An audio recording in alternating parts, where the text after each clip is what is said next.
Clap അടിച്ചിട്ട് തന്നെ ഇന്നത്തെ ഈ വീഡിയോ അങ്ങ് തുടങ്ങണം. ഞാനത് കുറച്ച് നേരം ഫ്രീ കിട്ടിയ സമയം ഞാനിങ്ങനെ വെറുതെ ഇരുന്നിട്ട് യൂട്യൂബും ഫേസ്ബുക്കും ഒക്കെ ഇങ്ങനെ നോക്കി. അതിൽ ഞാൻ കുറേ ഫേമസ് ആയിട്ടുള്ള യൂട്യൂബേഴ്സിൻ്റെ കുറേ സിനിമാ നടന്മാരുടെ ഒക്കെ വീഡിയോസ് ഞാൻ കണ്ടു. കുറേ ആൾക്കാർ പറഞ്ഞ കുറേ ന്യായങ്ങളും ന്യായീകരണങ്ങളും എക്സ്പ്ലനേഷനുകളും ചില ആൾക്കാർ വെളുപ്പിക്കാൻ വേണ്ടി ശ്രമിക്കുന്നതും ഒക്കെ ഞാൻ കണ്ടു. എല്ലാം ഇരുന്ന് കണ്ടു. ചില വീഡിയോൻ്റെയൊക്കെ താഴെ പല കമൻറ്റുകളും ഇടാൻ വേണ്ടി ശ്രമിച്ചു. പിന്നെ ഞാൻ ആ കമൻറ്റൊക്കെ ബാക്കൗട്ട് അടിച്ച് ഇങ്ങനെ വിട്ടു. ചില ആൾക്കാരുടെ വീഡിയോസൊക്കെ കണ്ട സമയത്ത് ഇങ്ങനെ ആലോചിച്ചു പോയി. എന്നിട്ട് ഞാൻ മനസ്സിൽ പറഞ്ഞു, ദൈവമേ എന്ന് പറഞ്ഞ് വിളിച്ച് അങ്ങനെ അങ്ങ് വിട്ടു.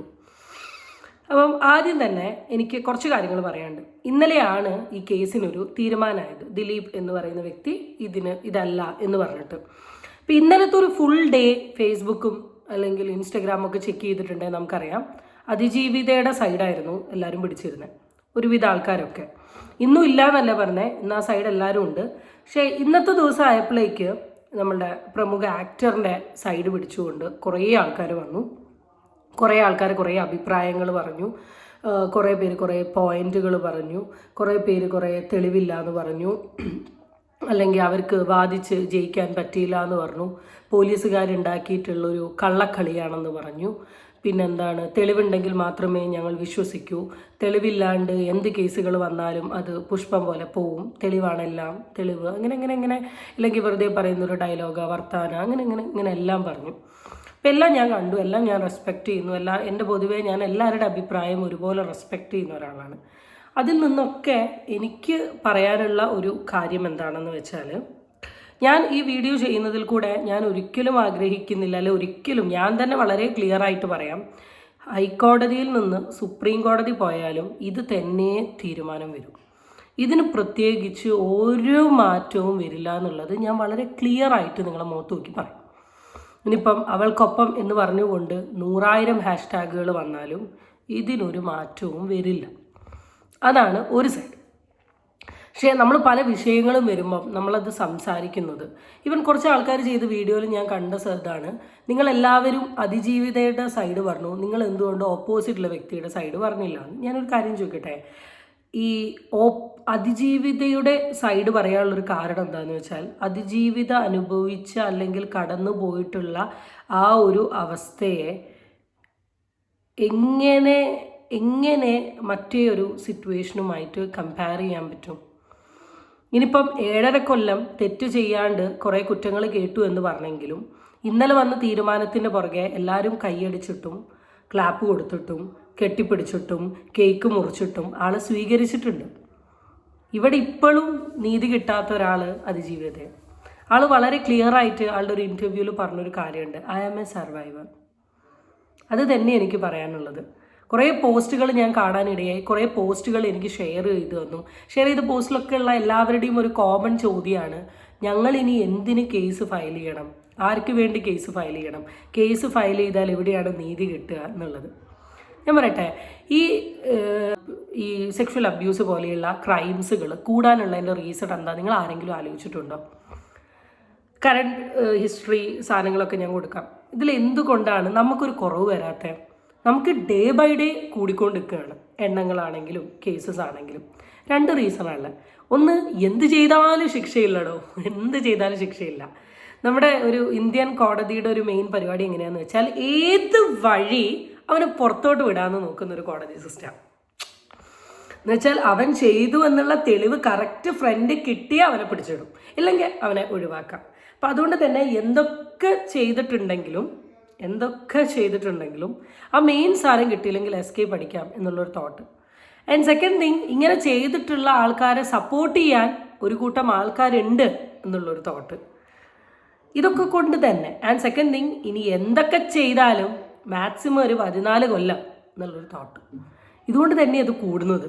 ഞാൻ അന്നും ഇന്നും പണ്ടത്തെ എൻ്റെ വീഡിയോകളിലൊക്കെ ഞാൻ വളരെ ക്ലിയർ ആയിട്ട് പറയുന്ന ഒരു കാര്യമുണ്ട്, നമ്മുടെ ലീഗൽ സിസ്റ്റത്തിൻ്റെ ഈ എന്താ പറയുക ശിക്ഷകളിൽ ഒരു മാറ്റം വന്നാൽ, UAE പോലെയുള്ള സ്ഥലങ്ങളിലുള്ള മാറ്റങ്ങൾ വന്നാൽ പിന്നെയും എല്ലാത്തിനും ഒരു കുറവ് വരും. ഞാൻ കുറേ വീഡിയോകൾ കണ്ടതിൻ്റെ റിഫ്ലക്ഷൻ്റെ ഭാഗമായിട്ട് പറയുന്ന കുറച്ച് കാര്യങ്ങളാണ്. ഒരുപാട് പോസ്റ്റുകളും വീടുകളും കാര്യങ്ങളും ഇങ്ങനെ വന്ന് നിറയുന്നുണ്ട്. അപ്പം നമുക്കതിൽ പ്രധാനപ്പെട്ട കുറച്ച് കാര്യങ്ങൾ ഒന്ന് നോക്കി എൻ്റെ ഒരു പേഴ്സണൽ ഒപ്പീനിയൻ ഇത് റിലേറ്റ് ചെയ്ത് ഞാൻ പറയാം. നടിയെ ആക്രമിച്ച കേസിൽ കുറ്റവിമുക്തനായ ദിലീപ് നിയമ നടപടിക്കൊരുങ്ങുന്നു. തനിക്കെതിരെ ഗൂഢാലോചന നടന്നുവെന്നും പ്രത്യേക അന്വേഷണ സംഘം സർക്കാരിനെ തെറ്റിദ്ധരിപ്പിച്ചുവെന്നുമാണ് ദിലീപിന്റെ ആരോപണം. തന്നെയും കുടുംബത്തെയും സാമൂഹ്യമായി ഒറ്റപ്പെടുത്താൻ ശ്രമം നടന്നു. വിധിപ്പകർപ്പ് ലഭിച്ച ശേഷം നിയമ നടപടിയിലേക്ക് നീങ്ങുമെന്നും ദിലീപ് ദ ഹിന്ദുവിന് നൽകിയ അഭിമുഖത്തിൽ പറയുന്നു. തന്നെ മഞ്ജു വാര്യർക്കും ഒപ്പം തന്നെ അന്നത്തെ SIT തലവയായിരുന്ന IG B സന്ധിക്കുമെതിരെയായിരുന്നു. ഇന്ന് സോഷ്യൽ മീഡിയയിൽ ഏറ്റവും കൂടുതൽ കത്തിയിട്ടുള്ള ഡിസ്കഷൻ നടന്നിട്ടുള്ള ഒരു സാധനം ഇതാണ്, ദിലീപ് നിയമ നടപടിയിലേക്ക്. കാരണം ദിലീപ് എന്ന് പറയുന്ന വ്യക്തി ഇന്നലെ ഇറങ്ങിക്കഴിഞ്ഞതിന് ശേഷവും വന്ന് പറഞ്ഞിട്ടുള്ളത് തൻ്റെ മുൻ ഭാര്യ മഞ്ജു വാര്യറും അതിജീവിതയും കൂടെ ഉണ്ടാക്കിയിട്ടുള്ള ഒരു കള്ളക്കഥയാണിത്. അതിൻ്റെ പേരിൽ തൻ്റെ 8 വർഷം തനിക്ക് തൻ്റെ കരിയറിനെ തൻ്റെ എല്ലാത്തിനെയും ബാധിച്ചു. അപ്പം ആൾ ഉണ്ടാക്കിയിട്ടുള്ള അല്ലെങ്കിൽ ആൾ പറഞ്ഞിട്ടുള്ള ഒരു കള്ളത്തരമാണിത് എന്ന രീതിയിലൊക്കെയാണ് നമ്മളുടെ ദിലീപ്, ആക്ടർ ദിലീപ് വന്നിട്ട് ഈ വിഷയത്തെക്കുറിച്ച് സംസാരിച്ചത്. ഓക്കെ, പോട്ടെ ദിലീപ് എന്തായാലും പോണം. ഈ കേസിൻ്റെ അറ്റം കാണുന്നത് വരെ ദിലീപ് എന്ത് ചെയ്യണം? കാരണം ദിലീപ് അങ്ങനെ ഒരു സാധനം വളരെ കോൺഫിഡൻ്റ് ആയിട്ട് മീഡിയക്കാരുടെ മുമ്പിലും ഈവൻ ഈ ലോകത്തോട് തന്നെ പറയാണ്, ഞാനൊന്നും ചെയ്തിട്ടില്ല, എൻ്റെ മുൻ ഭാര്യയെയും അതിജീവിതയും കൂടെ മനഃപൂർവ്വം കെട്ടിപ്പടുത്തിയ ഒരു കള്ളക്കഥയാണ് എന്ന് കോൺഫിഡൻ്റ് ആയിട്ട് ആ ചന്ദനക്കുറിയും തൊട്ട് ദൈവത്തെ വിളിച്ച് ദിലീപ് പറയുന്നുണ്ടെങ്കിൽ നടപടിക്ക് പോട്ടെ, ഇന്ന് തൊട്ടിട്ട് നടപടിക്ക് പോട്ടെ. കാരണം അത്രയ്ക്ക് സത്യസന്ധനായിട്ടുള്ള ദിലീപ് പറയുന്ന ഒരു സാധനമായതുകൊണ്ട് നമ്മളത് കേൾക്കണമല്ലോ, നമ്മളത് അംഗീകരിക്കണമല്ലോ. കാരണം ഇത്രയും പാവപ്പെട്ട ഒരു മനുഷ്യൻ്റെ അടുത്ത് ഇങ്ങനൊരു കുറ്റകൃത്യം ചെയ്തിട്ടുണ്ടെങ്കിൽ തെളിയണം. എൻ്റെ അഭിപ്രായത്തിൽ ദിലീപ് എന്തായാലും പോകണം.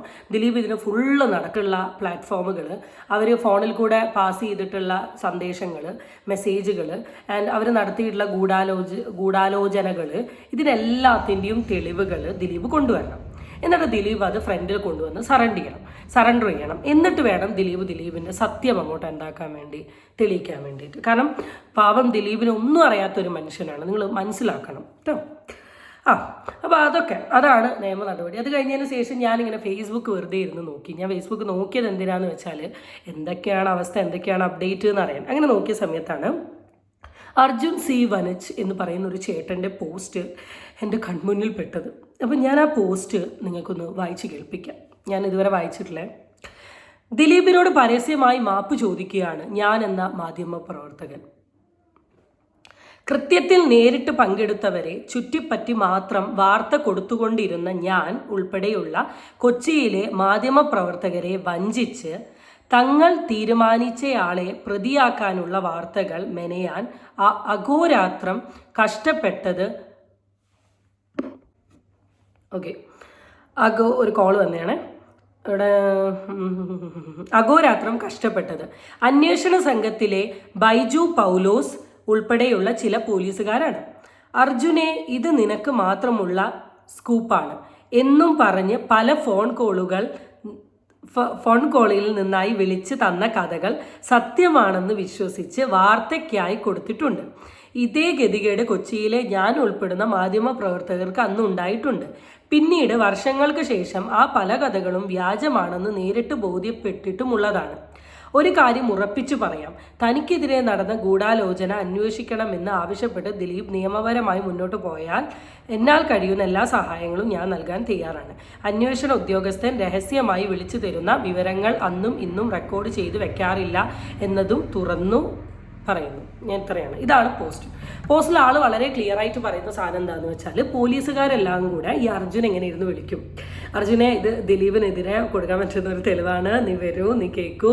അങ്ങനെ ഇയാളൊരു മാധ്യമ പ്രവർത്തകനാണ്. പക്ഷെ മാധ്യമ പ്രവർത്തകനാണെങ്കിൽ നമുക്ക് ഈസിലി ക്യാൻവാസ് ചെയ്യാം കേട്ടോ. കാരണം മാധ്യമ പ്രവർത്തകനല്ല, മാധ്യമ ധർമ്മം എന്ന് പറഞ്ഞാൽ എന്താ? സത്യസന്ധമായിട്ടുള്ള ജെന്യുവൻ ആയിട്ടുള്ള ന്യൂസ് സമൂഹത്തിലോട്ട് കൊടുക്കുക. ഇതാണല്ലോ മാധ്യമധർമ്മം. പക്ഷെ ചേട്ടൻ ഒറിജിനൽ മാധ്യമ ആള് തന്നെയാണ്. പക്ഷേ ഈ പോലീസുകാരിങ്ങനെ ഡെയിലി വിളിച്ച് ദിലീപിൻ്റെ ന്യൂസ് ഉണ്ട്, ദിലീപിൻ്റെ കേസ് ഉണ്ട്, എക്സ്ക്ലൂസീവ് ഉണ്ട്, ഇടൂ എന്ന് പറഞ്ഞപ്പോൾ ചേട്ടൻ അതിൽ വീണുപോയി.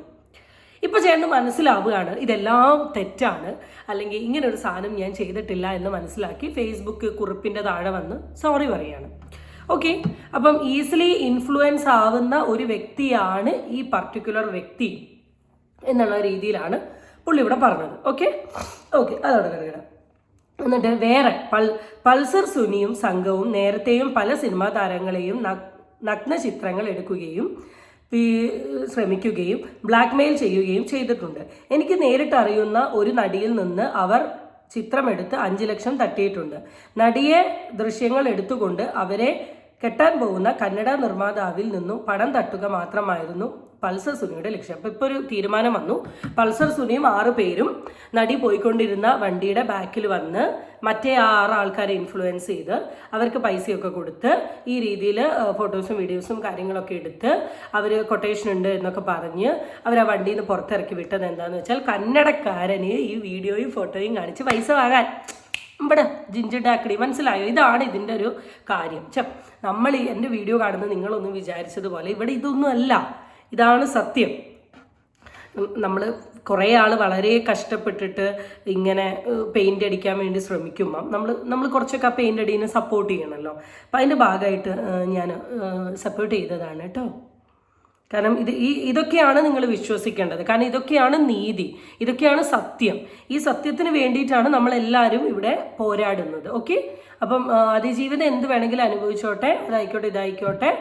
ആദ്യത്തെ 6 ആൾക്ക് നമുക്ക് കൊടുക്കേണ്ട ചായയും മുണ്ടയും ബോണ്ടയും ചപ്പാത്തിയും പൊറോട്ടയും കൊടുത്ത് അതിൻ്റെ ഉള്ളിലെ പണിയൊക്കെ എടുപ്പിച്ചിട്ട് ഒന്ന് ഗുണ്ടാക്കിയിട്ട് ഗോവിന്ദചാമീനെ പോലെ നമുക്ക് പുറത്തോട്ട് വിടാം. മെയിൻ ടീമൊക്കെ ഭയങ്കര സെറ്റപ്പിലായിക്കോട്ടെ എന്നൊക്കെയുള്ള രീതിയിൽ. കാരണം ഈ സാധനങ്ങൾ കാണുമ്പോൾ നമുക്ക് നമ്മുടെ അഭിപ്രായങ്ങൾ പറയണമല്ലോ. അതിനുശേഷം അഖിൽ മാരാറും ഈ വിഷയത്തെക്കുറിച്ച് സംസാരിച്ചിട്ടുണ്ട്. അഖിൽ മാരാർ, രാഹുൽ ഈശ്വർ എന്നീ പറയുന്ന വ്യക്തികളൊക്കെ എന്തായാലും ഈ ഒരു വിഷയത്തിൽ ദിലീപിൻ്റെ ഒക്കെ സൈഡിലെ പൊതുവെ പറയും. അപ്പം അവരും കുറേ കാര്യങ്ങൾ പറയുന്നുണ്ട്. അഖിൽ മാരാർ പറഞ്ഞ ആ പോയിന്റുകൾ നമുക്കൊന്ന് കേൾക്കാം. കേരള പോലീസിന്റെ കണക്ക് ഫാബ്രിക്കേറ്റഡ് ആയിട്ട് കാര്യങ്ങൾ ചെയ്യാൻ ശേഷിയുള്ള ഒരു പോലീസ് ഇന്ത്യയിൽ വേറെ ഇല്ല. അവർ വിചാരിച്ചാൽ അവർക്ക് ഏത് രീതിയിൽ ഒരു കേസിനെ വളച്ചൊടിക്കാൻ പറ്റും. എന്നോട് നാദൃഷ നേരിട്ട് പറഞ്ഞൊരു കാര്യമുണ്ട്. അപ്പൊ ഇദ്ദേഹത്തിനെ വിളിച്ചിട്ട് പറഞ്ഞു, ഇതാണ് ദിലീപുമായിട്ട് ബന്ധപ്പെട്ടിട്ടുള്ള കാര്യത്തിൽ നിങ്ങളെ ചോദ്യം ചെയ്യണം, നിങ്ങളെ പ്രതിയാക്കണം എന്ന് പറഞ്ഞു. അപ്പൊ പുള്ളി പറഞ്ഞു, സാറേ അവൻ എന്റെ ഏറ്റവും അടുത്ത സുഹൃത്താണ്, എന്തെങ്കിലും ഒരു കയ്യബദ്ധം അവന്റെ ഭാഗത്ത് പറ്റിയിട്ടുണ്ടെങ്കിൽ അറ്റ്ലീസ്റ്റ് അവൻ ആരെ അറിയിച്ചില്ലെങ്കിലും അവൻ എന്നോടൊന്ന് സൂചിപ്പിക്കും. അപ്പൊ ഇങ്ങനെ ഒരു കാര്യം അവൻ എന്നോട് ഒരിക്കലും പറഞ്ഞിട്ട് കൂടിയില്ല. നാദൃഷ ഇത് സ്റ്റേറ്റ്മെന്റ് ആയിട്ട് തന്നാ മതി. ഒരു കയ്യബദ്ധം പറ്റിയിട്ടുണ്ട്, ബാക്കി കാര്യങ്ങൾ നീ വരുമ്പോൾ പിന്നീട് സംസാരിക്കാം എന്ന് ദിലീപ് നാദൃഷയോട് പറഞ്ഞു എന്ന് പറഞ്ഞുകൊണ്ട് ഒരു സ്റ്റേറ്റ്മെന്റ് ഞങ്ങൾക്ക് തന്നാൽ മതി എന്ന് ആ അന്വേഷണ ഉദ്യോഗസ്ഥൻ പറയുകയും ഫാബ്രിക്കേറ്റഡ് ആയിട്ട് ഇത് എഴുതിച്ചേർക്കുകയും കോടതിയിൽ വെച്ചിട്ട് നാദൃഷ ജഡ്ജിയോട് പറഞ്ഞു, ഞാൻ അങ്ങനെ പറഞ്ഞിട്ടില്ല, ഇയാൾ കള്ളത്തരം എഴുതിച്ചേർക്കാം.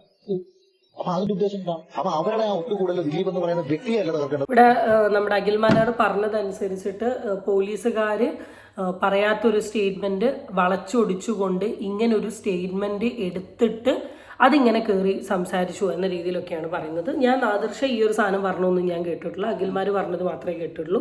നാദൃഷേൻ്റെ അങ്ങനെ ഒരു സാധനം പറഞ്ഞതും ഇതിങ്ങനെ വളച്ചൊടിച്ചു എന്നുള്ളൊരു കാര്യം പറയുകയാണെങ്കിൽ നമുക്ക് അതിന് റിലേറ്റ് ചെയ്ത് പറയാം. അപ്പോൾ ഓക്കെ ഫൈൻ. ഇങ്ങനെ കുറേ പേരുണ്ട് കേട്ടോ. ഇതൊന്നും അല്ല, വെയിറ്റ് ഞാൻ ഒരു നടൻ്റെയും കൂടെ ഞാൻ നിങ്ങൾക്ക് ഇവിടെ കാണിച്ചു തരാം. ഒരു പോലീസുകാരൻ പരിചയമുള്ള ഈ പാവത്തിനെ എങ്ങനെയെങ്കിലും രക്ഷപ്പെടുത്തിക്കൊണ്ട് പോകുന്നു. എന്റെ അമ്മയാണ് സത്യം പറഞ്ഞത്. കണ്ടു ദിലീപ് കുറ്റക്കാരനാണെന്ന് അത് ബോധപൂർവ്വം അത് പുള്ളി പ്രതിയാണെന്ന് കോടതി വിധിക്കുമ്പോൾ നമ്മൾ ജനങ്ങള് ഒരു പറ്റൻ എല്ലാരും അല്ല കേട്ടോ. അതെ തീർച്ചയായിട്ടും എല്ലാരും അല്ല. ഇതിനെപ്പറ്റി ഞാൻ ജയിലിൽ അദ്ദേഹത്തെ കാണാൻ നിന്നപ്പോഴത്തേക്ക് പിന്നെ ഒരു പോലീസുകാരൻ പരിചയമുള്ള ഈ പാവത്തിനെ എങ്ങനെയെങ്കിലും രക്ഷപ്പെടുത്തിക്കൊണ്ട് പോകുന്നു. എന്റെ അമ്മയാണ് സത്യം പറഞ്ഞത്. ഒരുപാട് ആൾക്കാരുടെ അക്കൗണ്ടുകളിലും പോസ്റ്റുകളിലും ഫീഡുകളിലും ഈവൻ റിയാക്ഷൻ വീഡിയോ ചെയ്യുന്ന ഒരുവിധ ആൾക്കാരൊക്കെ സപ്പോർട്ട് ചെയ്തിട്ടാണ് എനിക്ക് തോന്നുന്നത്. ഞാൻ ഒരാളുടെയും അങ്ങനെ കണ്ടിട്ടില്ല. മേ ബി ഞാൻ ഒരാൾ മാത്രമാണെന്ന് തോന്നുന്നു ഇങ്ങനെ നിൽക്കുന്നത്. അപ്പം ഇവിടെ ഭയങ്കര ഒരു സൈഡ് ഫുള്ള് ന്യായീകരണങ്ങൾ, പഴയ വീഡിയോകൾ, പഴയ ക്ലിപ്പുകൾ, പഴയ പീസുകൾ, അനുഭവിച്ച കാര്യങ്ങൾ. ഇനിയിപ്പോൾ അടുത്തൊരു സിനിമ റിലീസ് ചെയ്യാൻ പോവുകയാണ്. ആ സിനിമ എന്തായാലും നല്ല ഓട്ടം ഉണ്ടായിരിക്കും, ഫാൻസ് എല്ലാവരും കയറും, ഇല്ലെ ഫാൻസിന് എല്ലാവരും കയറ്റും, നല്ല റീച്ച് ആവും, അതാവും ഇതാവും. കാരണം ഒരു സൈഡ് കംപ്ലീറ്റ് ഇങ്ങനെ കുറേ കാര്യങ്ങൾ നടക്കുന്നുണ്ട്. എല്ലാ കോണ്ടന്റുകളും എല്ലാ കാര്യങ്ങളും ഞാൻ കാണുന്നുണ്ട്. കുറേ കോണ്ടന്റും കാര്യങ്ങളൊക്കെ എനിക്ക് ആരൊക്കെയോ എൻ്റെ ഇൻസ്റ്റഗ്രാമിൽ ഷെയർ ചെയ്യുന്നത് ഞാൻ കണ്ടു. പൊതുവേ ഞാൻ മെസ്സേജസും കാര്യങ്ങളൊന്നും ചെക്ക് ചെയ്യലില്ല, പക്ഷെ ഞാൻ റാൻഡംലി കാണലുണ്ട് ചില കോണ്ടന്റും കാര്യങ്ങളും ഷെയർ ചെയ്യുന്നത്. ഇതൊന്ന് നോക്കൂ, ഇത് നോക്കിയിട്ട് നിങ്ങളുടെ റെസ്പോൺസ് പറയൂ, റിപ്ലൈ പറയൂ, അത് പറയൂ, ഇത് പറയൂ എന്നൊക്കെ പറയുന്ന ആൾക്കാരുണ്ട്. May be this will be my last video എന്ന് ഞാൻ കരുതുന്നു.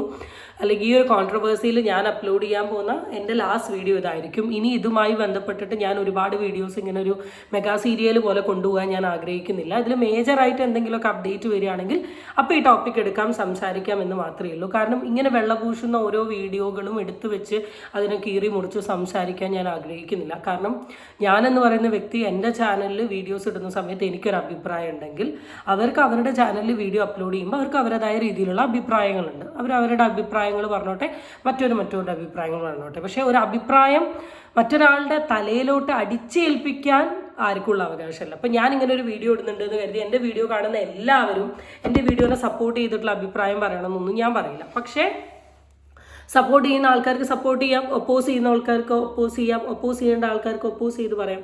ഇവിടെ ഞാൻ എന്ന് പറയുന്ന വ്യക്തി പേഴ്സണലി ഈ ഒരു കേസിൽ ഇത്രത്തോളം എൻ്റെ ഒരു അഭിപ്രായം പറയാനുള്ളതിൻ്റെ ഒരു റീസൺ, സീരിയസ്ലി ഞാൻ അതിജീവിതയുടെ സൈഡും ആ കേസും കാര്യങ്ങളും കേട്ടിട്ട് മാത്രമാണ് പറയുന്നത്.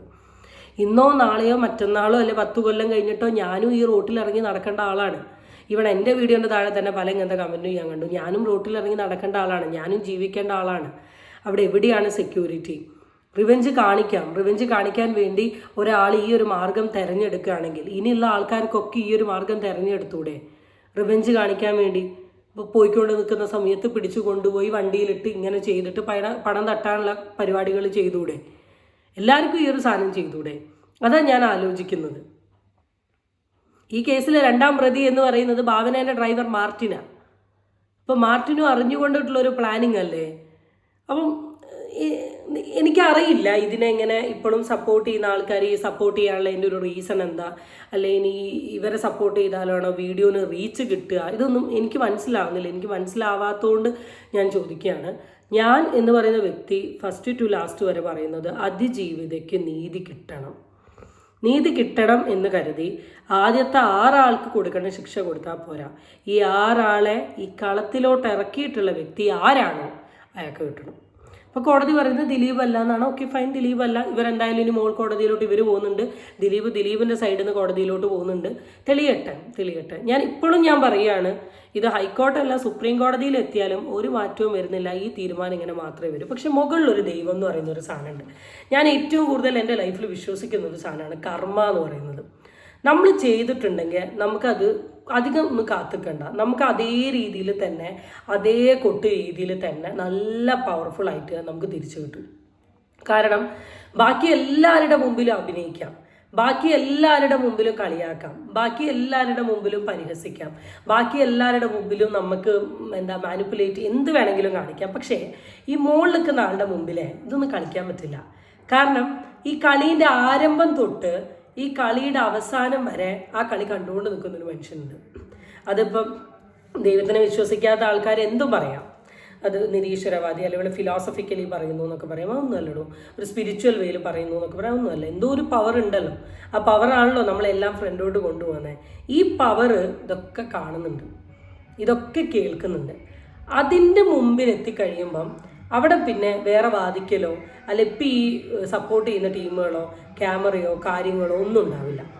അവിടെ അതിൻ്റെ മുമ്പിൽ നമ്മൾ ഫ്രണ്ടിൽ നിന്ന് എല്ലാം പറയേണ്ട ഒരു സിറ്റുവേഷൻ ഉണ്ട്. ഇലക്ഷൻ്റെ വിളിച്ച് പറഞ്ഞുകൊണ്ട് പോകുന്നു കഴിഞ്ഞോ എന്തിനു വോട്ട് ചെയ്യാം? ഓക്കെ, അതവിടെ കിടക്കട്ടെ. അപ്പം ഇപ്പം നിങ്ങൾ കണ്ടിട്ടുണ്ടേ അറിയാം, അവൾക്കൊപ്പം എന്ന് പറയുന്നൊരു പോസ്റ്റ് ഏറ്റവും കൂടുതൽ ഷെയർ ചെയ്തിട്ടുള്ളത് ഒരു പെൺകുട്ടികളായിരിക്കും. ഇവിടെ എൻ്റെ അക്കൗണ്ടിലുള്ള എല്ലാ ഞാൻ ഫോളോ ചെയ്യുന്ന ആൾക്കാരും ഈ ഒരു സാധനം ഷെയർ ചെയ്തിട്ടുണ്ട്. വളരെ ചുരുക്കം 1-2 പേര് മാത്രമാണ് ഒരു ഓപ്പോസിഷൻ എന്ന നിലയിൽ നിന്നിട്ടുള്ളത്.